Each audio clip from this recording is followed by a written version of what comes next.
মুহূর্তে বগুড়ার ৬ আসনে আছেন সহকর্মী আব্দুল আউয়াল। সবশেষ জানতে সরাসরি চলে যাচ্ছি তার কাছে। বগুড়া ৬ সদর আসনের যে উপনির্বাচন, সেখানে প্রাপ্ত ভোটের ফলাফলে নিরঙ্কুশ ভোট পেয়ে, দ্বিগুণেরও বেশি ভোট পেয়ে আসলে বিএনপি মনোনীত যিনি প্রার্থী আছেন রেজাউল করিম বাদশা, যিনি জেলা বিএনপি সভাপতি ও বগুড়া পৌরসভার সাবেক মেয়র, তিনি কিন্তু আসলে বিপুল ভোটে আসলে সংসদ সদস্য নির্বাচিত হতে যাচ্ছেন। এবং এখন পর্যন্ত ১৫০টি ভোট কেন্দ্রের মধ্যে আমরা ১৪৫টি ভোট কেন্দ্রের ফলাফল পেয়েছি, যেখানে আসলে রেজাউল করিম বাদশা এখন পর্যন্ত ১,২৮,০০০ বেশি ভোট পেয়েছেন। অপরদিকে জামাত ইসলামী যিনি মনোনীত প্রার্থী আছেন আবিদুর রহমান সোহেল, তিনি ভোট পেয়েছেন ৫৪,৯৪৯টি।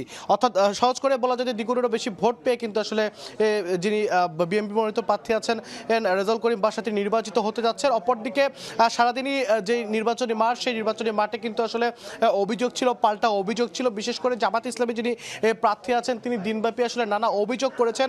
তবে ভোটারদের সঙ্গে আমরা কথা বলে আসলে ভোটাররা জানিয়েছেন তারা শান্তিপূর্ণ এবং সুষ্ঠু এবং নির্বিঘ্ন পরিবেশে কিন্তু তারা ভোট দিতে পেরেছেন। এবং আমরা দেখেছি যে পুরো দিন জুড়েই এই বগুড়া যেই পৌর যে এলাকা রয়েছে ২১টি ওয়ার্ড এবং এই সদর উপজেলা যে ১১টি ইউনিয়ন রয়েছে, সেখানে ৪,৫৪,০০০ ভোটারের ভোটাধিকার প্রয়োগ করার কথা থাকলেও আসলে ভোটার প্রয়োগ করেছে ১,৯১,৩৪০ জন, অর্থাৎ ৪৩% ভোট কিন্তু আসলে কাস্ট হয়েছে।